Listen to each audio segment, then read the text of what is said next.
Refractory period, we started talking about this earlier, is that period of inexcitability of the neuron. This is a time where the neuron cannot be excited anymore.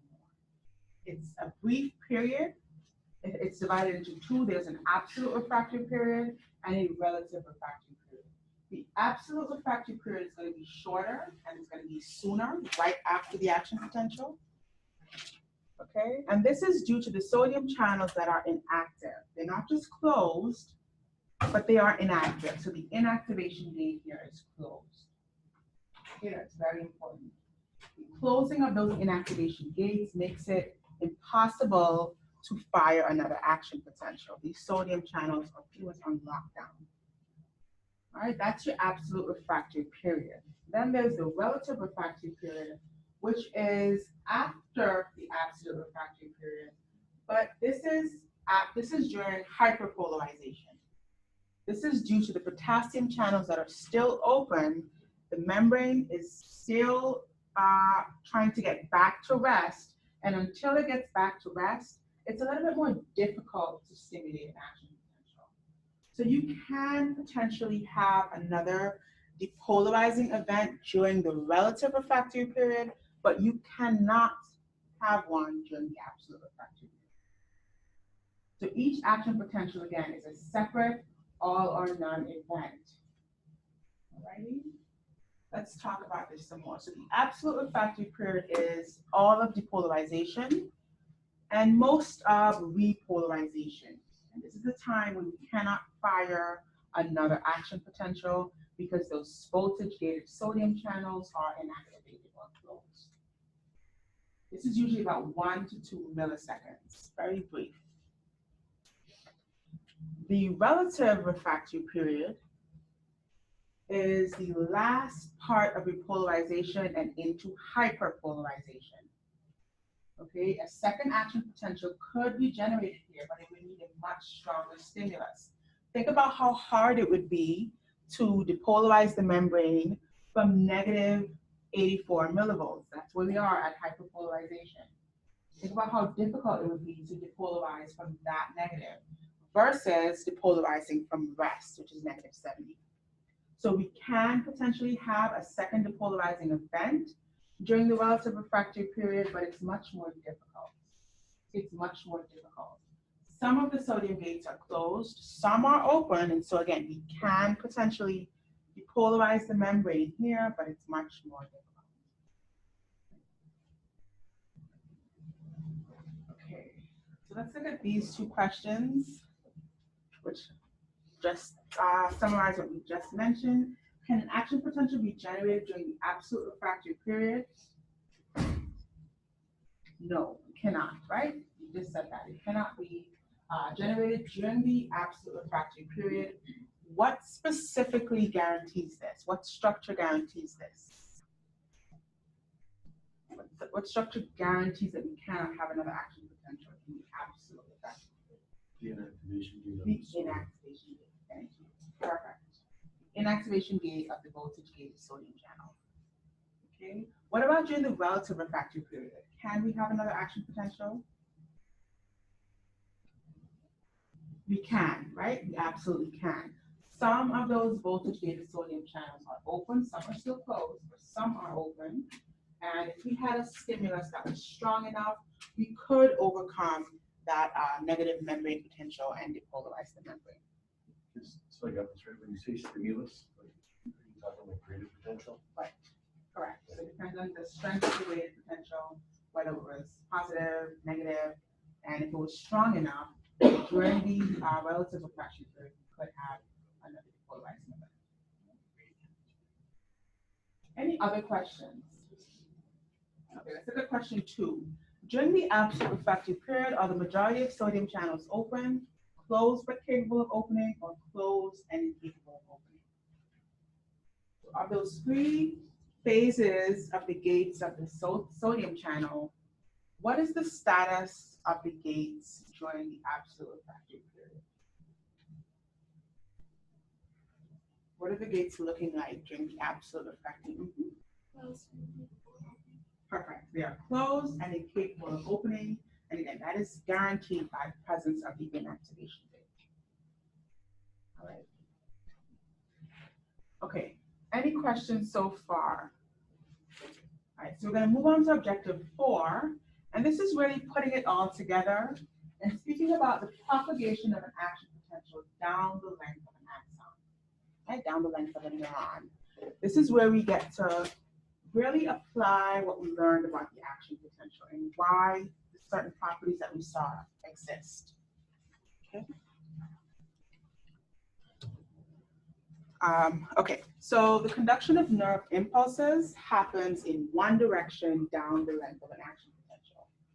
And just to familiarize ourselves with the structure of a neuron, we have the soma, or the cell body.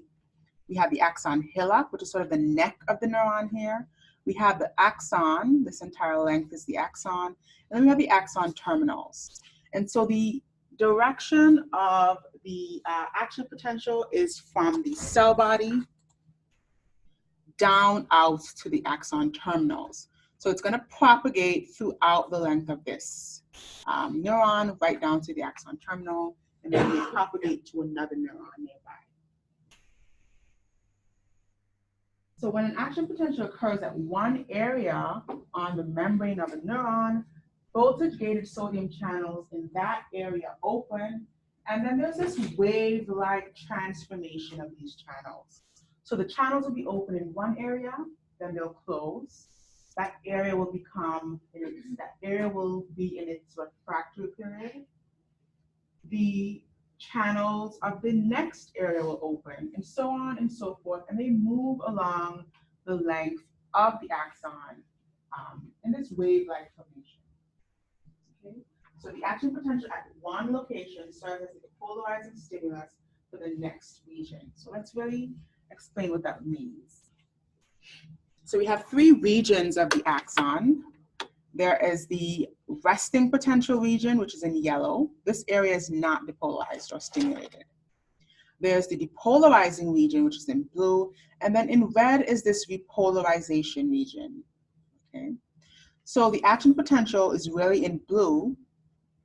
It's going to stimulate this area in yellow, and then this area will become depolarized, right? Finally, it's going to move on to the next area, but when it moves on to stimulate or to travel to the next area of the membrane, the previous area is in its repolarization phase, and during this phase, we cannot stimulate another action potential here, okay? So the refractory periods really ensure that the direction of the action potential is only in one way, from cell body to axon terminals, okay? You cannot have the action potential moving against that flow, against that gradient. It has to move in this way, simply because the area that has just been repolarized cannot generate another action potential. So this cannot propagate back the other way, okay? All right. So let's start by talking about conduction that happens in an unmyelinated neuron. An unmyelinated neuron. And then we're going to compare that to conduction of a myelinated neuron. And we're really going to look at the importance of myelin. So action potentials are produced down the length of the axon, but again, in stages. So think of it as, it's not a static process. It's more like a flow, like a wave that's happening down the length of the neuron. Okay, so you have different sites, but it's a very gradual, very smooth, very fluid process. The conduction rate is going to be much slower if the neuron is unmyelinated, and we'll see why, but it's still going to travel down the length of the neuron from the soma to the axon terminal. The amplitude of each action potential is going to be the same. Right? It's not going to change, it's not going to wane, we're not going to have loss of the strength of that action potential. It's going to move continually from throughout the length of the neuron. Okay, so the main characteristic here is that in an unmyelinated neuron, we have movement of the action potential from each area of the plasma membrane, but it's much slower. And the reason that it's slower is because the action potential has to go from site A, it has to depolarize the entire length of this membrane, Then it goes to site B. It's going to depolarize the entire length of this membrane. And then it gets to site C and it depolarizes the entire length of this membrane. Okay. It's a slow, gradual process. Right? Okay.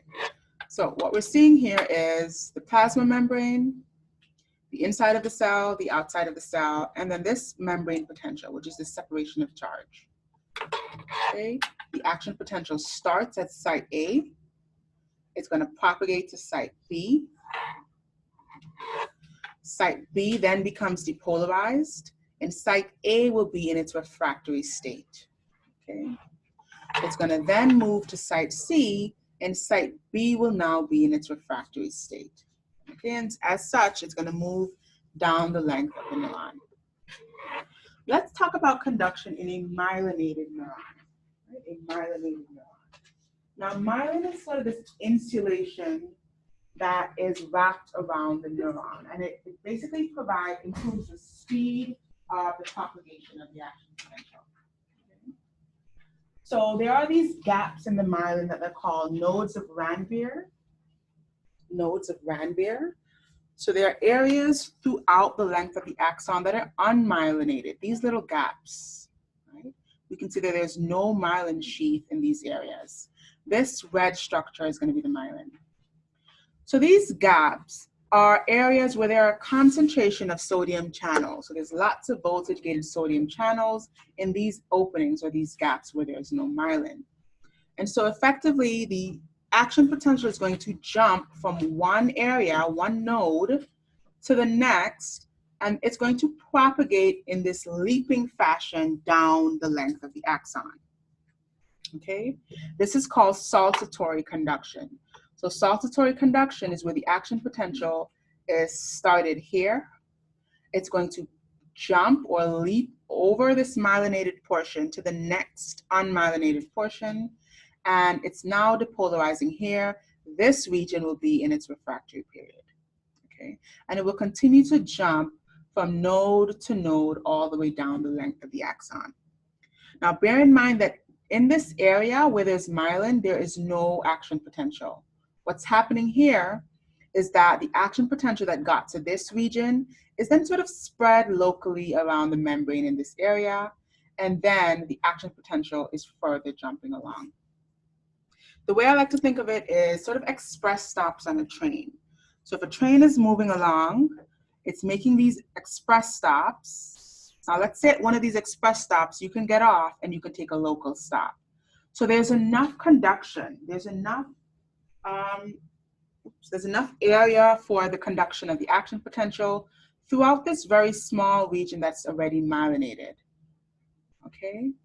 And so this region does become depolarized, but there's no action potential here, it just sort of spreads. And then the next action potential is fired at the next node, and it's going to propagate down the length of the axon. And this is called saltatory conduction. So this speeds up the rate of conduction and moves that impulse along the axon much more quickly. Any questions?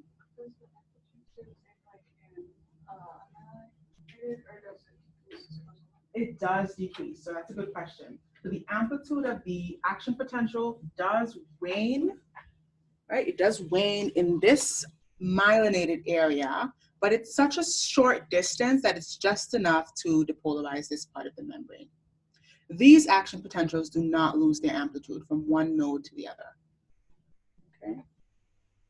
And so if you thought about a scenario of dominoes, if you stacked a bunch of dominoes, and if they were stacked too close together, and you tried to tip them over, they would not create a smooth flow the way they would if you sort of separated them a little bit. So put some space in between them, and then you tip them over, and you get a much more seamless flow of events. And that's a similar scenario with the myelinated neuron. Okay, any questions? All right. So again, just to reiterate that here we have the myelin sheath, and in between there's, at the node of Ranvier, there's no myelin here. But what we have is a concentration, a heavy concentration of those voltage gated sodium channels. And so this is really the area that is becoming, generating the action potential. And then action potentials are jumping all the way through, okay? But as you can see by these arrows, the action potential that was initiated here is then sort of locally propagated throughout this region. It will lose a bit of its amplitude, but not enough because this is such a short distance. And then the action potentials will continue to be generated at the nodes of Ranvier. Okay. All right, so we're going to wrap up by talking about some other features of an action potential. First of all, you increase the action potential by increasing the diameter of a neuron. So depending on the size of a neuron, bigger neurons with wider diameters propagate their action potentials much faster than smaller neurons. Also the presence of myelin. Because of that saltatory conduction that we just looked at, these neurons are going to propagate their action potential much faster as well. So if you had a thin, unmyelinated neuron, you'd have a speed of about 1 meter per second. Whereas if you had a thicker, myelinated neuron and you were able to have that saltatory conduction, you would have a speed of about 100 meters per second. So a large difference there in the speed of propagation of that action potential.